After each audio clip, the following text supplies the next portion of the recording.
weltare ɓiɓɓe fulɓe andu diine maɗa fedde heblo sukaɓe afrique weltare tv takkusan yoni to jaabali duɓe to beeli cowi to cenela sahoɓe to sincan sincu dañɓe to jomanda jeeri to jomanda waalo to dara halayɓe ko on takkusan juula ha e nder galle ceerno mamoudou waddude cité a sekna yombel dakar ha to galle ceerno madani tale ko taari ɗum kala ene jeeya e gardidi kabaruji men to leydi sénégal yidde hoorejo leydi ndi hono Macky Sall yidde makko kay ko e oɗo saaha joni ko waylude dendagal ndema leydi ndi kala beelen nanne hen ko fate kesamago to leydi Mauritanie ma en ketto roɓino jayde musidɗo men seydi men Amadou Alassane Dia to leydi Mali tumanoɓe juuɗe mumen moddude e wargoji seppoji bannoɗi ñande sappo e goho sappo e ɗiɗi lewru juillet hitande ujunnaje ɗiɗi e nogas taw ko seppoji ɗi M5 RFP wanno gam yidde kayya ittude Ibrahima Boubacar Keita e jappere laamu ɓen noon wannoɓe juuɗe modduno e ɗina wargoji puɗɗima darade yesso ñawoɓe to leydi Côte d'Ivoire ko accident musɗo waɗi e dow lawol ñande sappo e nayyi lewru juillet gonɗen ɗu ko famdi kala nogas e joyi neɗɗo wasi hen fittade mum capantati e goho waɗɓe mbarmi hen to leydi Algérie Abdel Majid Taboun ko hoorejo leydi ndi o woppiti temedere e goho sagata sokonoɓe taw ɓe goppita koye mbaɗi grâce présidentielle to leydi Afrique du Sud bilan ko maayi sippoji fuɗɗuɗi guila aljuma ɓennuɗi faade ñalawma hande o ɓe jettima temedere e nogas e goho mayiɗo tawa hen capanɗe jeenayyo e joyo koye nder région goto biteɗo KwaZulu Natal habaruji men joolam jaɓeri so waktu rokkima jaaha to leydi Allemagne to leydi Belgique to leydi Russie to leydi Espagne ha to Afghanistan bisimilla mone ketki hotondirte joni piren pacciren.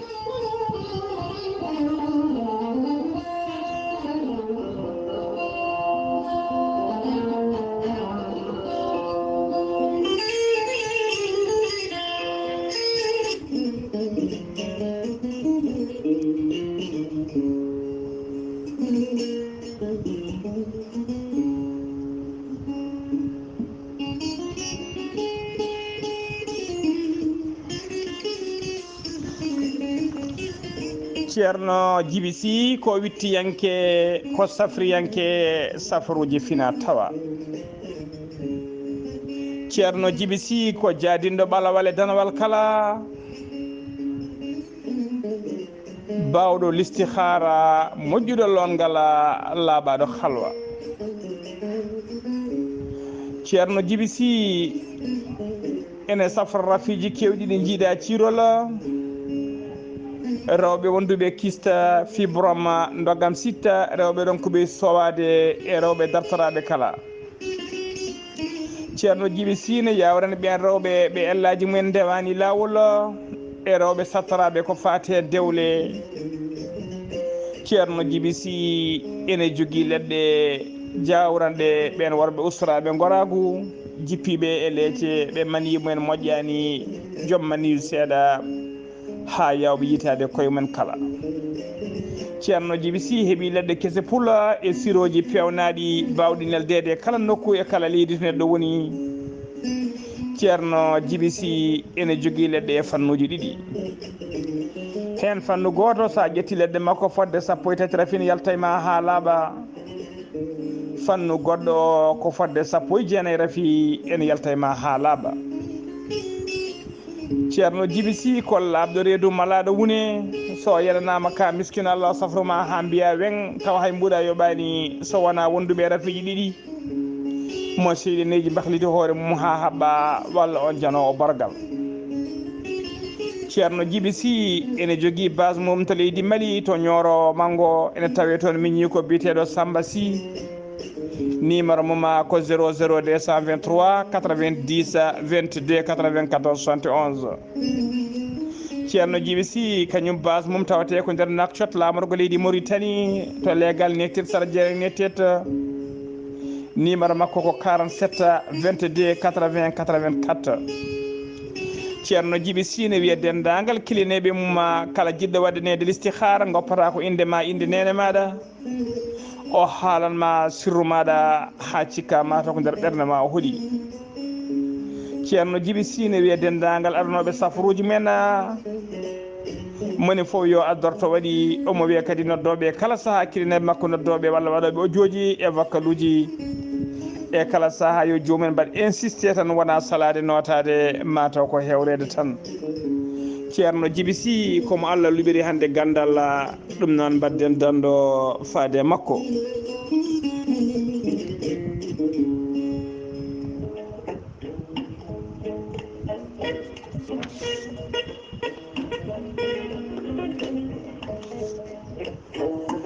Maître Adama Baldé ko gendiyanke ko wittiyanke ko safriyanke safruji fina tawa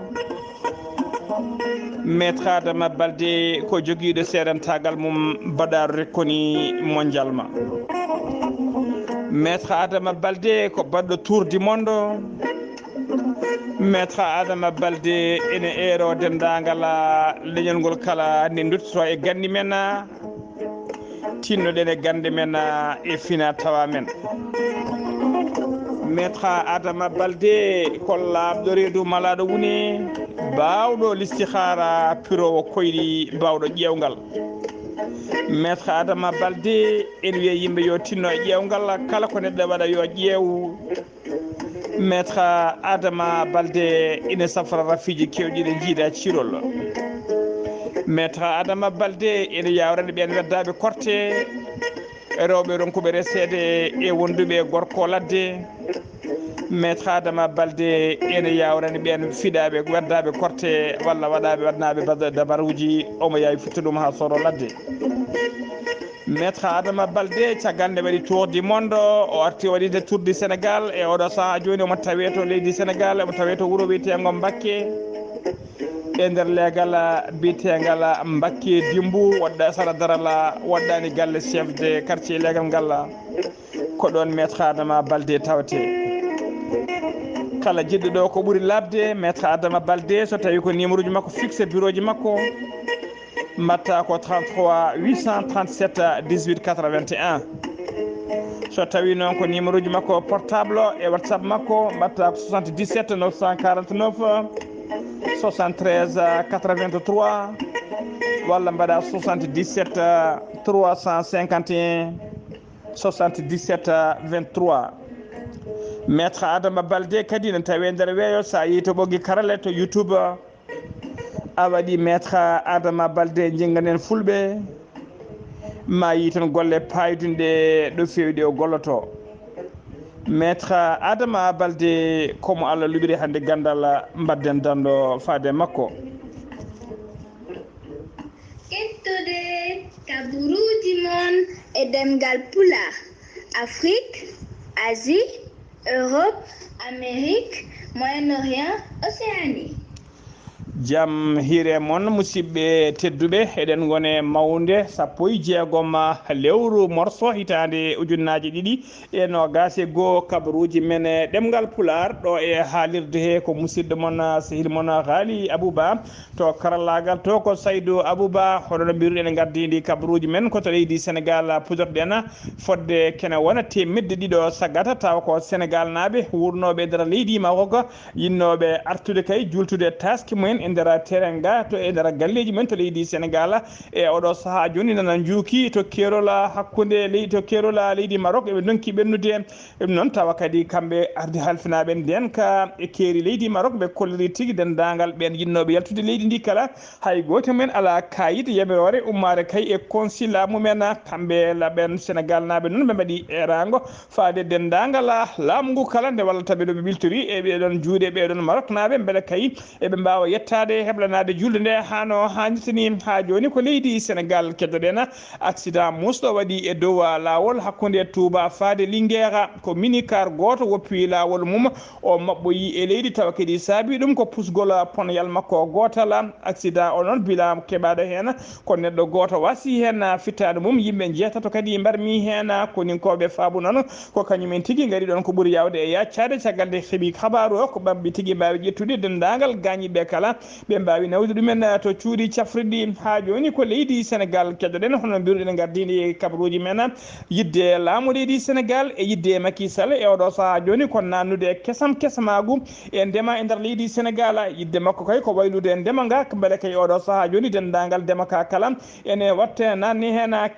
kesamagu yimɓe ummo e koos mo gonno guila kay taniraɓe hay jatiraɓe ɗum ummo hen ha laaɓa ko ɗum tawa kadi o yiiɗi kadi ko yo ɗum waɗe ko ɓuuri yawde e yaccade ko ɗum saabi kay kanko hoorejo leydi ndi o rokkino yamirore nde 5 milliards 200 millions francs CFA nde yaltinte sode kaɓirɗe kese matériel jadduɗo e jamanu garduɗo beele kay e ɗum wawa waylede ko ɓuuri yawde e yaccade e oɗo saaha joni noon e nder on haalis todama hen 190 tracteur wondude 60 motoculteur tawa kadi ko machine aji demirteɗi ɗin kala e oɗo saaha joni peccirama e nder ɓeɗo 100 sagata tawɓena sagataɓe kala ko remoɓe nder leydi he heɓtinaɓe hano hannirtini kanko Macky Sall hoorejo leydi ndi holliri tigui e nder haalande makko wonde yidde makko kay ko ɗo e hitande ujunnaji ɗiɗi e capantati joni woni d'ici 2035 yo leydi Sénégal yaltu ha laaɓa ko wiyete autosuffisance alimentaire woni kay yo leydi ndi wawan hoore mum dendagal ko ñamete mayri taw ko nder leydi heremete ko ɗum woni yidde kanko hoorejo leydi ndi ha joni ko leydi Sénégal keddoɗen Abdoulaye Diouf Sarr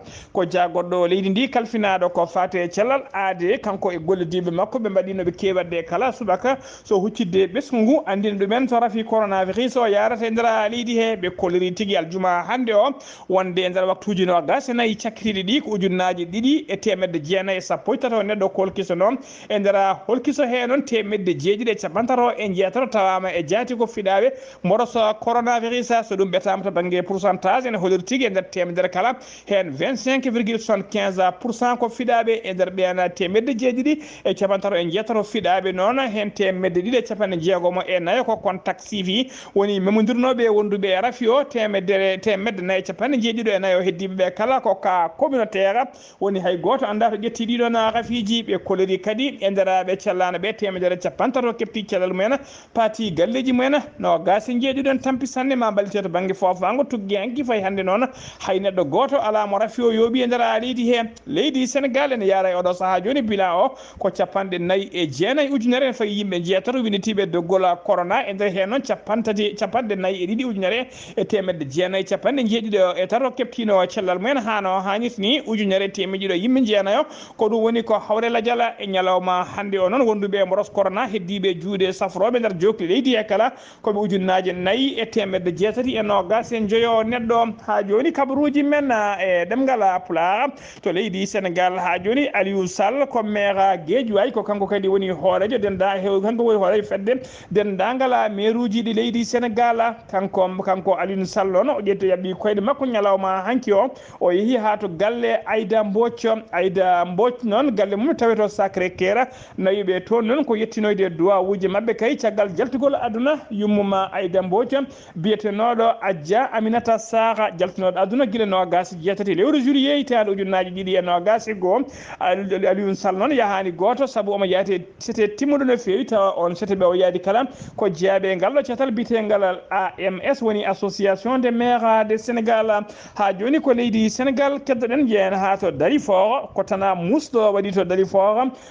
ko bildi huɓere kañum tigui buujiti yani e yimɓe dendagal wonnoɓe nder galle woni famille o kala wasi hen pittali mumen on tana noon waɗi tigui ko jamma beɗɗo woni jamma alkamisa ene wiyata aljuma gonɗen hande o ko ɗum tigui ɗen tigui waɗi hollirama noon e nder huɓere he wonno hen ko babiraɗo goto wondude e joom suudu mum e ɓinguel mabɓe kamɓe tato kala ko hen ɓe mbasi pittali mabɓe ha joni kabaruji men e ɗemgal pulaar to leydi Sénégal gendarmeɓe bo jeune France industriel ɓe nangui ñande alarba ɓe nudɗo o médicament ji kewɗi taw ko médicament ji ɗi mbaɗaka barke woni faux médicament ɗum woni fraude jaru majji ko nanga ko kanji médicament ji nanggaɗi noon jaru majji ne qime ha 49 million taw ko France CFA ɓe nangui kadi on sagata gorko taw kañum waɗanno convoya woni ɗoftannoɗo ɗin kañum tigui nawanno ɗin médicament ji oɗo saaha joni resgoji jaajƴi nana uddita hen ha joni kabaruji men e ɗemgal pulaar sen umima to leydi Sénégal ko to leydi Mauritanie paɗena to leydi Mauritanie noon jabboɗen musidɗo men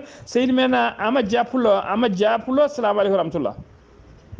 jam ñalle maɗa ali abouba en calmini dendagal daariyankoɓe yaw weltare tv kami hettiyankoɓe yaw weltare ɓiɓɓe fulɓe andu diine ma kabruji e nder gendi Mauritanie puddere den ko fati cellal hono no holliri jagorgal cellal gendi ndi e ñande hankinde kikiɗe muɗum ko 357 woni yitaɓe hesɓe ne gonde dafu covid 19 e nder waktuji nogas e nayyi ɗi yimɓe 59 ketti cellal mumen yimɓe nayo mbasi pittade mumen tawi e holki sanoɓe ɓe ko ujunnaje 250 e yimɓe jeetato keddoɗen e fannu cellal jagorgal cellal gendi Sidi Wul Zahaf o wawi jododade ɗum ɗon koye ñalde alhamisa hankinde e nder Nouakchott wuuro lamorgo gendi ndi e go tawi koto nokku gollordu makko to e joɗaniɗo ɗo leydi Russie e nder leydi Mauritanie woni Brésil ko e nder jonde mabɓe nde noon ɓe mbawi kay yewtidde koto banggue jottodire hakkude gendije ɗe ɗiɗi gendi Russie kami gendi Mauritanie ha tengti e domaine to banggue kadi cellal e nder hen kadi e to banggue haare dafu covid 19 leydi Mauritanie wawi artirde tawi ko étudiant ji janggannoɓe toon to leydi Algérie tawi ko jokinoɓe ɗum ɗon waɗi koye ñande alarba nde caggal noon nde ɓen goytuno gam yidde artude e nder gendi mumen kono kadi hawri koye ɗin keeri ndi koko udda tawi sababu ko dafu covid 19 leydi Mauritanie wawi ƴettude peeje gam neldude o kan laana keerika gam wawde artirde ɓen ɗon sukaɓe janggannoɓe toon to leydi Algérie. horejo leydi Mauritanie Mohamed Ould Cheikh El Ghazouani warti ɗo e nder Nouakchott wuro lamorgo ngo ñalde alhamisa hankinde kikiɗe mum omo mori toon to Abidjan lamorgo gendi Côte d'Ivoire e tumon nde o yano hawroyde batu gam ƴellidde faggudu leydi Afrique mbannogu ñande hankinde toon to leydi Côte d'Ivoire ƴaɓimo to bowallade diwoje ngal tun simu Nouakchott ko gardiɗo jagorde gendi ndi Mohamed Ould Bilal omo artidi e ba Kumba wondude kadi e jagorɗo faggudu gendi ndi woni Ousmane Mamadou Kane ha joni e nder gendi Mauritanie tawi ko gardiɗo jagorde ɗe Mohamed Ould Bilal o wawi jododade e jagorde toppitiɓe ko fati e jangde ɓe saaha joni noon ɓe goni koye keɓogal ko fati e uddiggol wonande ɗen ɗon noddude jangde leydi Mauritanie Mohamed Ould Cheikh El Ghazouani warti ɗo e nder Nouakchott wuro lamorgo ngo ñalde alhamisa hankinde kikiɗe mum omo mori toon to Abidjan lamorgo gendi Côte d'Ivoire e tumon nde o yano hawroyde batu gam ƴellidde faggudu leydi Afrique mbannogu ñande hankinde toon to leydi Côte d'Ivoire ƴaɓimo to bowallade diwoje ngal tun simu Nouakchott ko gardiɗo jagorde gendi ndi Mohamed Ould Bilal omo artidi e ba Kumba wondude kadi e jagorɗo faggudu gendi ndi woni Ousmane Mamadou Kane ha joni e nder gendi Mauritanie tawi ko gardiɗo jagorde ɗe Mohamed Ould Bilal o wawi jododade e jagorde toppitiɓe ko fati e jangde ɓe saaha joni noon ɓe goni koye keɓogal ko fati e uddiggol wonande ɗen ɗon noddude jangguirɗe woni école aji ɗi tawi ko hitande ujunnaji 2021 hitande ujunnaji 2022 e nder kadi eɓɓale ƴettade ko fati e memto wonande jangde gendi ndi beele wawde kadi yuɓɓitinde ɗum rewnude ɗum e lawol pewgol e wiide makko ko ɗum woni yidde horejo gendi ndi jagorɗo taaridi e ɓamtare duuminde Mariame Bekkay kanko no wawi wadde yewtere nden ɗon yewtere nde o arti koye caɗele gonɗe e bonnude taaridi o holliri ɗum ɗon de caɗele mum ne mawni no fewi saabu tan taaridi foti ko renede kono fotani bonnede saabu ɗum de jeeyi sababu o saaha joni gueɗe kewɗe kadi mbawima waylade hen guila noon to banggue yooro ngo hani e to banggue kadi jeeyama e ɗum ɗon kadi jeeyama e gueɗe kadi e to banggue memde wonande cellal yimɓeɓe e wiide makko to banggue moƴƴingol taaridi ina jotodiri no fewi e to banggue kadi cellal ngal e wawde kadi huccodirde e nder waylo weeyo ngo jagorgal kalfinangal ko fati awo Dewul Zeyna kanko no yamiri tawi ko ɓamtugol wonande awo ɗen ɗon baton ɗin ɗon batoji mawɗi tawi noon gonɗon awo koko dartinano fodde lebbi tati e nder hen tan o holliti joni o kay e ɗen laade mawɗe ina mbawi hebde yamirore keeɓi yamirore ngam wawde kadi ɓamtude ɗen ɗon golle caggal kadi nde ɓe jamirno ɓamtugol awa adan tewngo ɗum ɗon noon holliri tan kadi ma waw sakkanede o saaha joni peeje rewi nde ngam kadi gueɗe ɗe foof ina mbawa rewde lawol pewgol rojjere tawi ko tataɓire wonande wonnoɓe e heblo ɗum ɗon noon ko hebleteɓe to banggue haare woni guerre tawi ko leydi 5 sahel nden ɗon rojjere wawi yaltude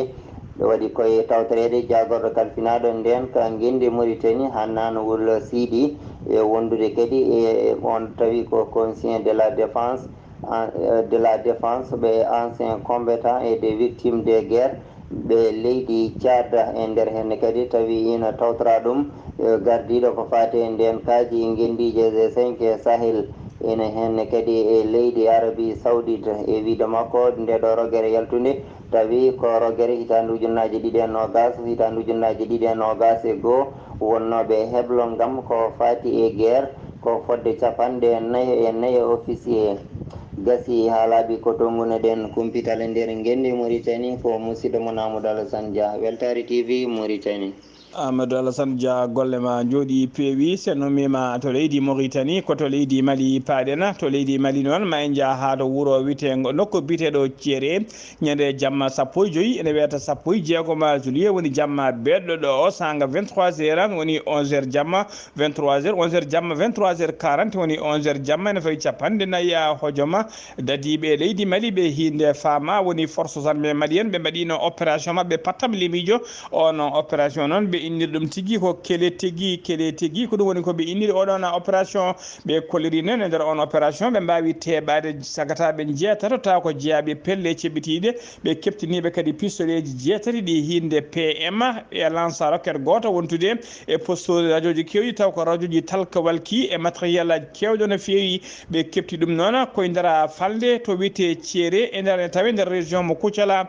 ɓe jokki opération mabɓe noon ha e nder ladde he kala e nder opération noon ɓe kolliri tigui wonde kamɓe dadiɓe ɓe koninke mabɓe goto barminama hen on koninke barminaɗo noon ko ɗon e ɗon waɗa évacué to hôpital uji ɗi Sikasso ha joni kabaruji men e ɗemgal pulaar to leydi Mali dadiɓe laamu Mali e dadiɓe laamu dadinoɓe laamu leydi Mali e saaha kay laamu Ibrahima Boubacar Keïta ɓe mbaɗino répression musu no fewi wonande ɓen waɗannoɓe seppoji e nder Bamako tawi ko seppoji mbaɗanoɗe ñande sappo e goho e ñande 11 lewru juillet hitande ujunnaje ɗiɗi e nogas e goho ɗino seppoji noon yuɓɓinnoɗi ko feccatala bitegal M5 RFP tawi kadi wonno mujib mabɓe kono Ibrahima Boubacar Keïta ummori ha laaɓi e jappere laamu e nder on répression bannoɗe ɗin seppoji noon nogas e tato sagata wasino hen fittande mum waɗino kadi barmuɓe hewɓe barmuɓe ha mbayno kooce tawnoma hen e oɗo guila noon e saaha laamu sabborduɓe nunɗum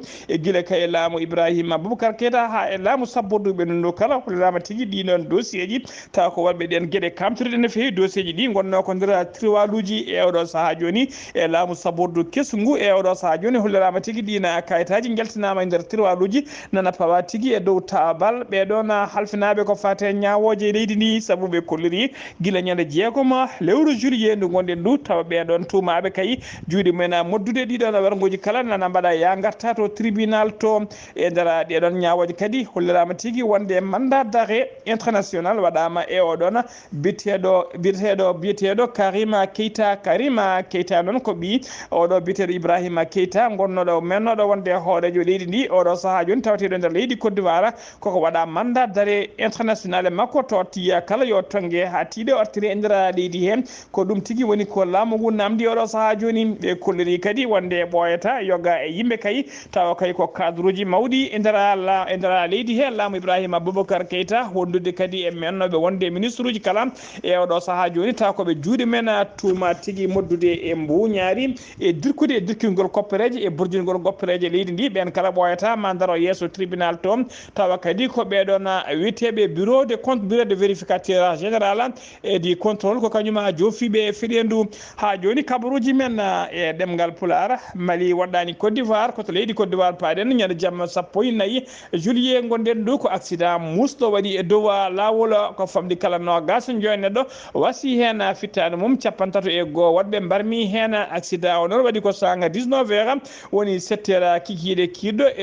e dow autoroute tolno kay to ɓe mbiyata PK 117 waɗɗani Carrefour Nousi ɗum noon tawi tigui to worgo leydi ndi ko auto car goto mo compagnie CITK dogannoɗo hakkude kay Abidjan faade Korogo kañum tigui felbodiri e mini car goto panoɗo to Yamoussoukro hoorejo jagode leydi ndi noon hono Patrick Achi wondude e jagoɗo kalfineɗo ko faade cellal aadi nana mbaddi junggo e fandu e oɗo saaha joni gam kay wawde fabade dendagal ɓeɗon taw ko gañiɓe hen jeeyaɓe hen kala ɓe kolliri noon ɓe oɗo saaha joni peeje ɗeɓe jetti kay ko dendagal gañiɓe kala maɓe ƴettu ɗumen en charge maɓe ɓe kala kadi ma laamu ngu daro ƴettu ɗumen en charge kay beele dendagal wirwirde mabɓe ne wawa rewde lawol hano hannirta ni ha joni kabaruji men e ɗemgal Pulaar seno mima to leydi Côte d'Ivoire koto leydi Algérie paaɗen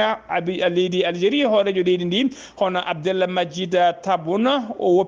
woppiti kene ɓuura temedere saabu ko temedere e goho sagata nangganoɓe ene dumba ene coka e nder kasoji tawa kadi ko wannoɓe seppoji hiraka ɗum noon ko ñande alarba ɓennuɗo kadi jagorgal kalfinaɗo ko fate ñawoje wawi tigui tengtinde oɗon habaru o holliri noon ko ɓuuri hewde ɓen noon nangganoɓe ene goppita ko étudiaji wondude kadi e coordinateur uji ɓeɗon witeɓe hiraka walla jamureɓe kala nangganoɓe oɗo saaha joni kanko hoorejo leydi ndi o woppitiɓe tigui taw koye mbadi grâce présidentielle koto Afrique du Sud paaɗen guila aljuma ɓennuɗo kene wona yontere hande leydi ndi waɗi tigui koye seppoji gulɗi jaw taw ko leydi Tom Nelson Mandela gonde seppoji gulɗi jaw jaaduɗi e guykaji e wargoji e oɗo saaha joni noon hollirama aljuma hande o hoorejo leydi ndi hono Cyril Ramaphosa o yeehi tigui ha to région Zulu ha to région mbiteɗon Kawa Zulu Natal taw ko région mo Jacob Zuma men oɗo wonde hoorejo leydi ndi jeeya tawa kadi ko nanggugol makko ko ɗum saabi ɗiɗo seppoji gulɗi jaw jaaduɗi e wargoji e guykaji o yi ha to oɗon région gam yidde kay deccinde hakkillaji ɓesguji ɗi tuggi noon oto aljuma faade aljuma hande o bilan kay ko wasi pittali men ko 190 neɗɗo tawa hen 90 ko nder région goto mo KwaZulu Natal hollirama kadi tuggi hanki noon faade oɗo saaha joni 25 ujunere militaire nana sara e nder ɗeɗon guure mawɗe to seppoji ɗi ɓuuri wawde tawede beele jaam e kisal ene arta hano hannirta ni e nder Afrique du Sud ha joni kabaruji men e ɗemgal Pulaar seno mima Afrique du Sud paaɗen tigui kabaruji men jolam jaɓɓeri koto leydi Allemagne bilan taw ko mayɓe e yolayru taw sabino ɗum ko toɓoji kewɗi ndiyam jaaduɗi e kendi camnoɗi tigui e nder Europe kala ha tengtude leydi Allemagne e oɗo saaha joni bilan tigui ko mayi e nder ndiɗon yolayru e nder leydi Allemagne ɓe jettima 90 e jeenayo neɗɗo e nder ɓen noon e nder 90 mayɓe ɓe noon hollirama kadi yimɓe hewɓe kadi ko yaduɓe e wuura yaduɓe e wameji woni porte disparu ko ronkuɓe yitede taw ha joni kabaruji men jolam jaɓɓeri koto leydi Belgique to Belgique ne oɗo saaha joni laamu ngu holliri wonde bila mayɓe ɓe ɓeydima no fewi saabu ñalawma hande o ko fuɗɗi yitede ne wasi pittali men taw ko yolaru toɓoji ɗi ɓe jettima mayɓe jeyatato bilan provisoire mbiɗen ko mayɓe jeyatato e ñalawma hande o hono premier ministre mabɓe hoore jagode rokki holliri tigui wonde à partir de nogas lewru juillet gonɗen ndu leydi ndi tigui ñande nogas lewru juillet gonɗen ndu o holliri tigui wonde leydi ndi koko waɗata deya national woni tigui ñalawma gendi sunare ɗum noon gam yidde kay wadde sunare feccude sunare mum e dendagal ɓen wasɓe pittali men kala o holliri noon konde kay leydi ndi ko leydi ndi kay ko dida faade oɗo saaha joni ɓe kimmeɗa hebde tana baɗo ni bila baɗo ni musde taw ko yolere toɓoji saabi ɗum koto leydi Russie paaɗen avion toko somo hinde AN 28 majjunoka kay ka majjiri radaruji radaruji halfinaɓe ko fati e laaɗe diwoje caggal ñalde ka majji noon ñalawma hande o kan laanan diwa ko noon e ko jolluno sappo jeetati neɗɗo wondude e membre équipage